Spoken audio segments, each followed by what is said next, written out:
এখন বিশ্বম্বরপুর উপজেলার দনপুর ইউনিয়নের সুরেশনগর গ্রামের ভুট্টা চাষী জনাব মোহাম্মদ আব্দুর রহিমের সাথে ভুট্টার জমিতে দাঁড়িয়ে আছি।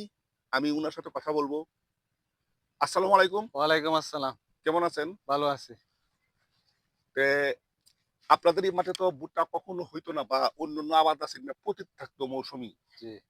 এবার আমি লক্ষ্য করতেছি টোটালটা মোটামুটি প্রায় কাছাকাছি সেম জায়গা ভুট্টা আবাদের আওতা আইসে গেল। আপনারা এই ভুট্টা আবাদের এই পরামর্শটা বা এই ইয়াটা জানলেন কিভাবে?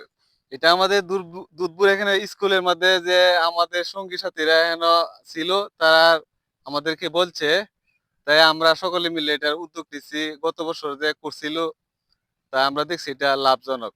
আর ওখান থেকে আপনার স্কুল থেকে যে আলোচনা করছিলেন কৃষকের, এখান থেকে এটা আমরা উদ্যোগটা নিয়েছি আর কি। আচ্ছা, ঠিক আছে। আমার এখানে একটা পিএফএস ছিল, পার্টনার ফিল্ড স্কুল দুধপুর। জি, জি, মানে জি। এখানে আপনাদের লোক ছিল। জি, জি, জি, জি। আচ্ছা, ঠিক আছে। আমি আজকে ওইসবটা আনন্দ উপভোগ লাগতেছে যে আজকে এই মাঠে কতটুকু জায়গা হইব এখানে? এখানে প্রায় ১-১৫০ বিঘার মতো। ১-১৫০ বিঘার মতো। এক টোটাল আমাদের এখানে মানে ১-১৫০ বিঘা। সুরেশনগর দুধ দুধপুর একাকার হয়ে গেছে ভুট্টা। একাকার হয়ে গেছে জীবনে ভুট্টা। একটা ভুট্টা। জি। আর ভুট্টার ফলন তো প্রায় ৩০ থেকে ৪০ মনের মতো আসে। জি, জি, জি। অত্যন্ত লাভজনক। জি, জি। আমরা কিন্তু এখানে এই ক্লাসের মধ্যে বলছিলাম, তাহলে এই মেসেজটা আপনাদের কাছে চলে আসছে। অবশ্যই, ঠিক আছে, যদি এবার আপনারা লাভবান হন, তাহলে কি আপনি মনে করেন যারা এখনো কিছু বাকি আছে এটা অন্যদিকে সরাবে না? অবশ্যই। আগামীতে আর কোন জমি পতিত থাকবে না। তাহলে আপনারা তো খুশি। জি, ঠিক আছে?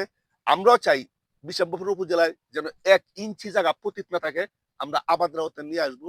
আমাদের বিভিন্ন ফসল ভুট্টা আছে, এরপরে আছে আমাদের ওখানে বর্তমানে যেখানে এই ধানের ফসল আপনারা করতেছেন, এই ধানের জমিতে কিন্তু এ আমন ধান কাটার পরে যদি সরিষা বুইন্যা দেন, সার ছিটায় দেন, অটোমেটিক্যালি বিনা চাষে সরিষা হয়ে যাবে এবং ওখানে স্কিম করার আগে দায়ী সরিষাটা চলে আসবে। আগামী বছরের জন্য একটা মেসেজ আপনাদেরকে দিয়ে রাখলাম। আমাকে সহযোগিতা করবেন।